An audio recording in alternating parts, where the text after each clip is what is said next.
do matter. Radiant Fountain, Temple of Enlightenment. You do see there are a couple of temples there. Also a Tranquil Cove. On Braun-Duin's side, a Fleecemane Lion, a Rishasha Death Dealer. Does have an Urborg in play along with the Temple of Maldia, Llanowar Oasis, and Citadel. And a Windswept Teeth. Able to tap the Heath for mana thanks to the Urborg. He'd like to go monstrous with his Fleecemane Lion. And keep in mind, Brian does have quite a few cards in hand, though Davis's life total is pretty low. Brian will draw a card. A couple copies of Wingmate Rock over there. Pearl Lake Ancient trying to hold the fort down. These blue-white decks do not have nearly the same level of inevitability that they once did. With Sphinx's Revelation, all you basically had to do was survive. But now, Jesus' Ingenuity, Dig Through Time, those cards are still powerful, but it's a little bit more challenging to close out the game, even when you get to turn 8, turn 9, turn 10. It's not a guarantee like it once was. Brian going to play a copy of Anafenza pre-combat. Davis very quickly tapping mana. Perhaps he doesn't want this to resolve. He'll start by casting a Dig Through Time. Take a look at the top 7. Of course, he'll get to choose 2. Now, if he didn't catch a glimpse of Jim's hand, he does have a copy dissolve in his hand already. He's looking at a copy of Jesus' Ingenuity. It looks like actually 2 of them, and Hostilities over there as well with his Dig Through Time. So a lot of nice options here for Jim. Brian still has access to a fairly safe attack, even if things don't work out with his Anafenza resolving. He has access to a Regenerator and an Indestructible Creature, so he can still squeeze through a couple points of damage. Now he will cast a Nullify to take care of Anafenza. And we'll head back Davis's way. Davis will draw a card. There's a Tranquil Cove. Pushes life total up a little bit higher. Every little bit of life matters here. Absolutely. Brian going to sacrifice his Windswept Teeth on his upkeep. Does not want to draw a land if he can avoid it. So he'll get a Plains out of his deck. At least we think. Perhaps a Forest? He'll go with the Plains. Must have something specific in mind, because once you have Rakshasa in play, you generally err on the side of having as many forests in play as possible once you have Urborg, because you just want green-black as much as you can generate it. Brian will draw. Looks like he may have picked up a copy of Nissa. That's real haymaker in this matchup. Might be a little late to the party, though. Jim's got a lot of cards in hand, too. And every time that Brian takes an entire turn casting something that gets hit with a Dissolve or a Nullify and can't make an attack, that's so good for Jim. Brian going to go Siege Rhino. Jim very quickly reaching for mana. Here's 5 mana to Jason Ingenuity. So he's going to draw 3 cards, get some information before deciding if he wants to counter this, as he does have a copy Dissolve in hand. We do have an update here for you. Stephen Mann barely made it into the Players' Championship, making the most of it. He does win 2-1 over Chris Van Meter. They are in Group B, joined by Tom Ross and Brad Nelson. So Mann and Nelson start their day off with a win in Group B. A couple Pro Tour top 8 competitors.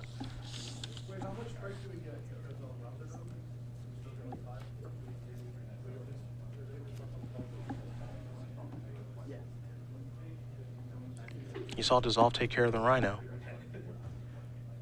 And now, it looks like BBD feeling a little frisky, perhaps.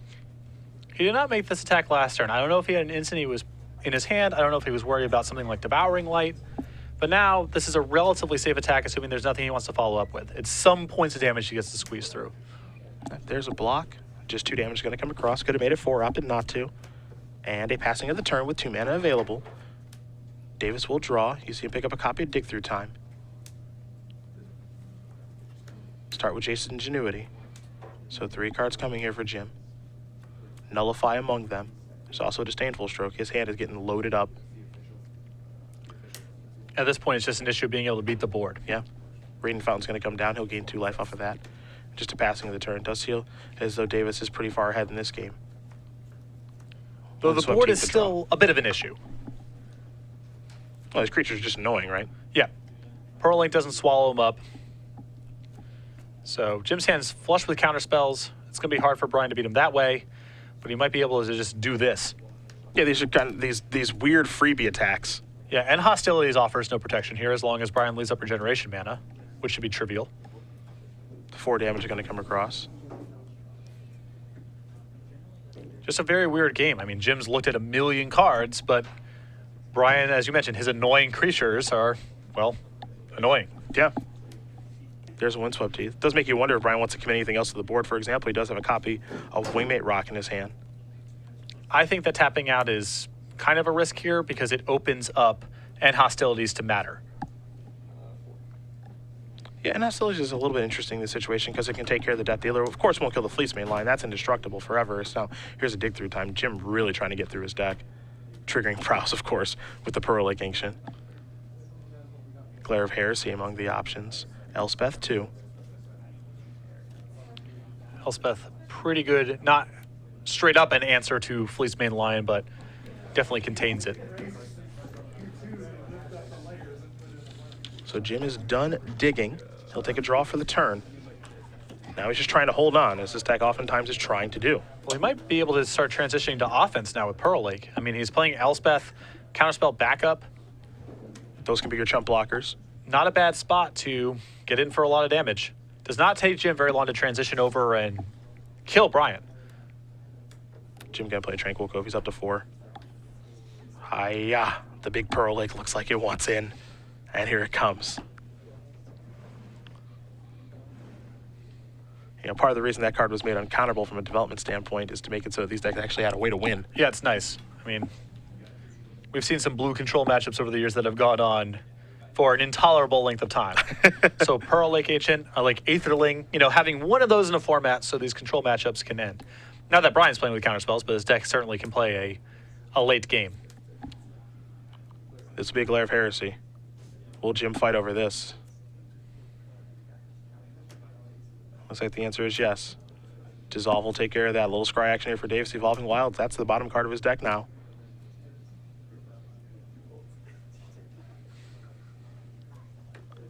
Death Dealer. Red Zone. This is pretty bad news for Brian if he feels like he has to leave Fleece main back on defense. Jim can't block fast enough. Would have been an interesting turn if Jim elected to double block and see what Brian does there. Do you like a double block in that instance? To force him to either pump or regenerate, tie up his mana a little bit? I think if Jim has Nullify in his hand, I like saying, yes, use all your mana this turn. Sure. Because now Jim gets on tap with all of his mana, and he can probably play better on Brian's turn than Brian can play on his own. Nullify did take care of that Wingmate Rock. Jim coming in with the soldier tokens. Yep, 1 will bite the dust, but 1 damage will come through. 3 more will come in. Elspeth up to 6, and you can tell what his game plan is. Counter the rest of the spells that are annoying. I can reload with my Pearl Link Ancient at any point. Pick up, Radiant Fountain, which he just played, to gain more life, or Temples, and just get to that ultimate. He's only got to hold on for 2 more turns, and he's got quite a board built up to do that. And of course, this is a situation that this Obzon aggro deck and Brian does not want to be in. We know that. No, and his deck is better suited to avoid this sort of situation than, say, the mid-range decks, which play much worse against Dissolve, but once you get to this spot, it's all kind of the same thing. Glare of Heresy takes care of the Elspeth, so no answer there for Jim. See, life totals here, 8 to 6. Siege Rhino, Disdainful Stroke can't counter it fast enough. Now keep in mind, Davis does have a copy of End Hostilities in his hand. It looks like we're going to see something I thought we might see, which is float some mana, play Pearl Lake Ancient, well, pick up Pearl Lake Ancient and then replay it. Pick up the lands that matter, which are likely in this instance, a Temple of Enlightenment, among others. The opportunity to scry and just some life gain lands. What you'd expect. 2 Radiant Fountains picked up as well. Wants to keep his life total high. Divination in the draw. No reason to risk anything. He'll peel 2. Glare of Heresy among them. Dissolve as well. Dissolve's a nice one to have. Radiant Fountain's going to come down. Davis up to 8. He just wants to push through these last points of damage. Somehow, some way.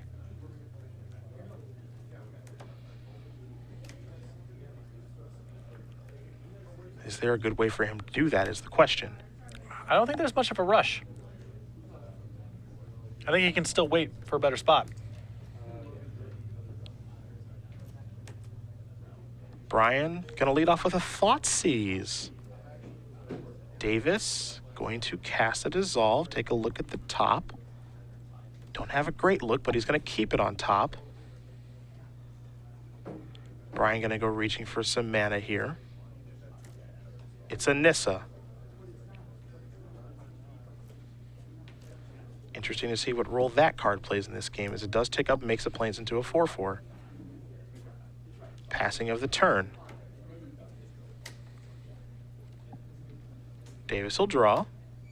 Now remember, he kept the top card on top. It's a copy of Banishing Light.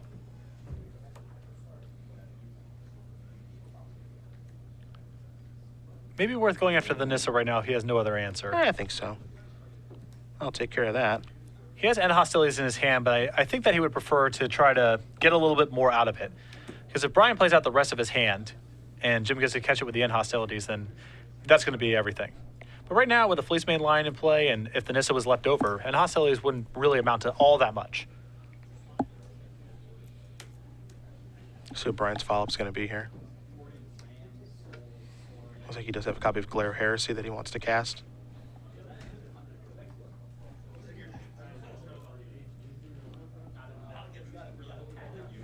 There is a Sorin first. So he'll lead out with the Solemn Visitor.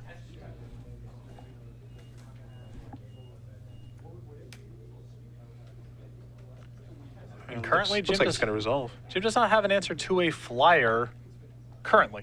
I mean, he does have the ability to gain a lot of life with Pearl Lake Ancient, so there's not a huge rush to do anything, but you know, right now he does not have that locked up. Vampire token going to come into play. We're heading back Davis's way. You see, time is of the essence here for these players.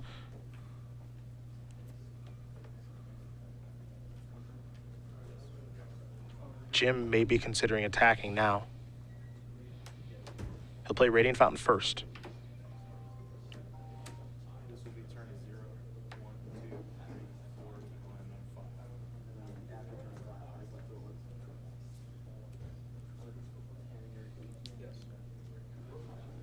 And it will be Glare of Heresy time in just a second here, it looks like.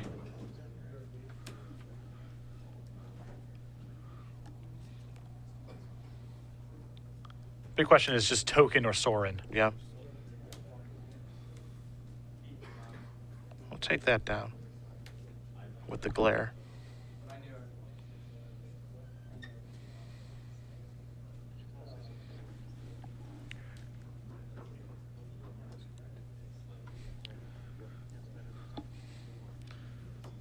All right, so turn number one.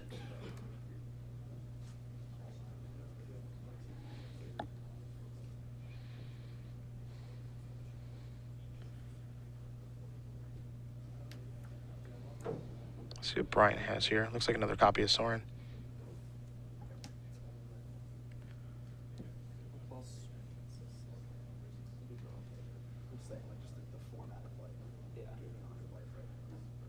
And looks like it's going up.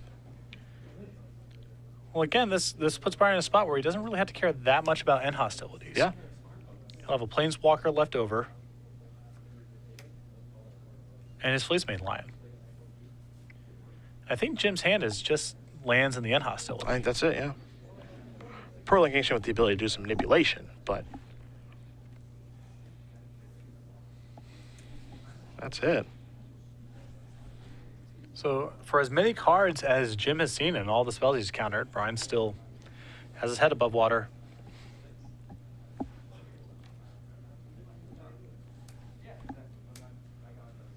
Jim going to have to figure out how he wants to block here, if he wants to block at all. From Brian's side of the table, the attack is basically free because the Fleece Main Lion's not going anywhere. And it's a lifelink trigger unless Jim does this. Block with the Pearl Lake Ancient and return to his hand. Yeah.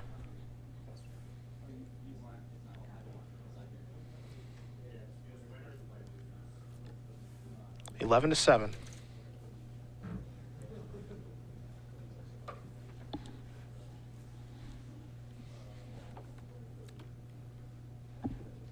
Our last match here of round number one, and they are in turns. Not surprising that it would be Jim Davis's blue-white control deck. If I had to guess going into the round, this would have been my bet. Here comes the Pearl Lake Ancient yet again.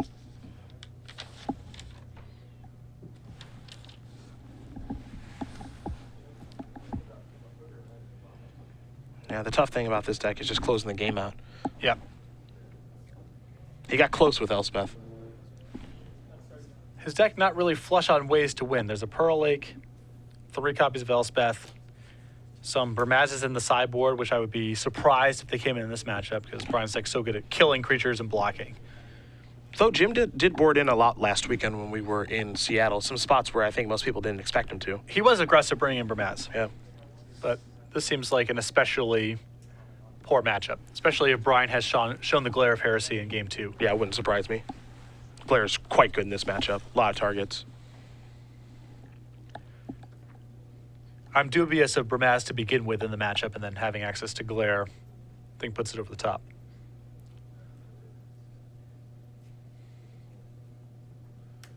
Pearl Lake, red zone.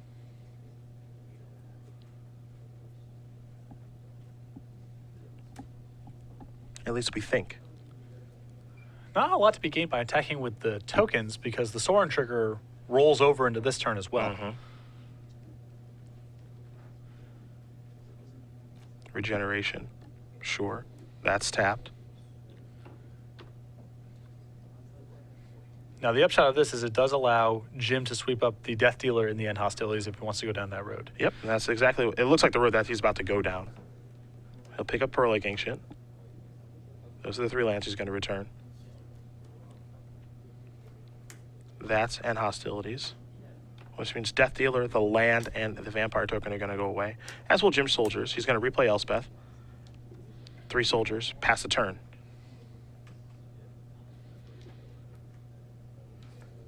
Jim may have to do a little bit of discarding here. And it looks like he does. There go a couple of useless lands.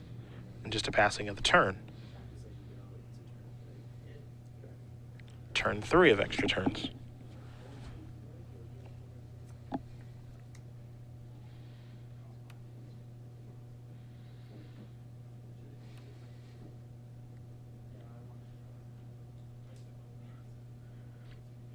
I'd be really surprised if Brian could cobble together lethal in 2 turns. But Jim also killing would be quite the challenge. Glare of Heresy is going to come in. It's going to take care of Banishing Light. Give Brian his Nissa back. That's going to become a 4/4. It's not shabby. It's one way to do it. 2 Planeswalkers out there. Sorin going to tick up. Looks like he's going to go straight at Davis.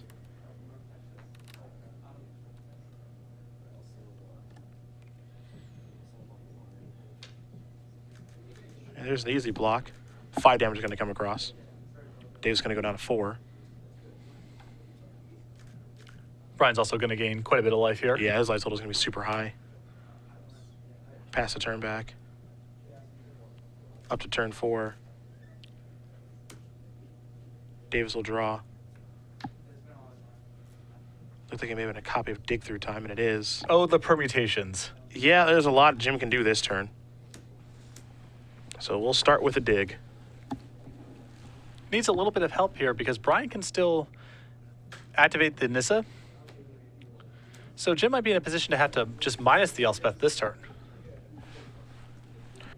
We'll see momentarily, but I think because of the Banishing Light, that should make Jim relatively safe because he can take care of the Nissa that's in play, minus the Elspeth, most likely chump block out.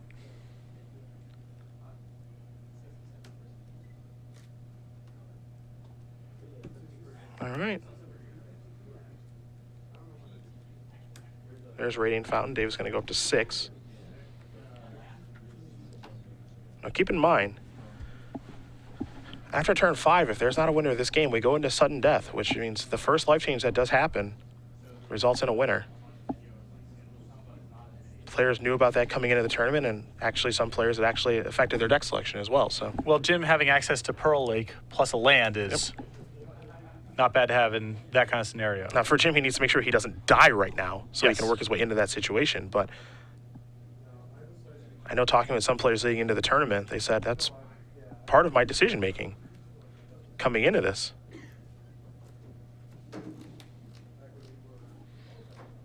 Brian going to draw a card. Nissa going to turn her land into a 4/4.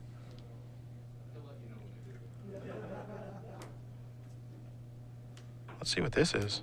Death Dealer. Now Sorin's going to tick up. And everybody's coming in. Here's Pearl Lake. We know that.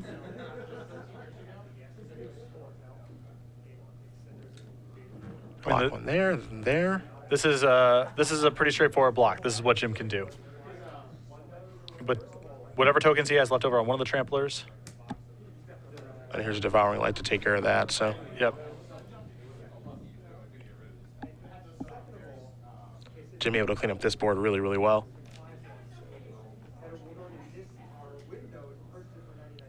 You see Brian was trying to punch through those last points of damage, but it looks like Jim would be doing a nice job of turning the corner now anyway, given his board. Yeah, I think that Jim is a favorite to win this game regardless from this spot. So Jim will show his hand. And it looks like this one's going to go Jim Davis's way. So we'll have a final result for you guys here in just a moment. But actually, it looks like Brian, I think, is going to be the winner here. So we'll get confirmation on exactly what will happen here in just a second. But we can't update you guys on the other group play and exactly where everyone else does stand. So we'll bring it back here in the booth. It is Cedric Phillips and Patrick Sullivan here for our Star City Games Players Championship from the Star City Games Game Center. A very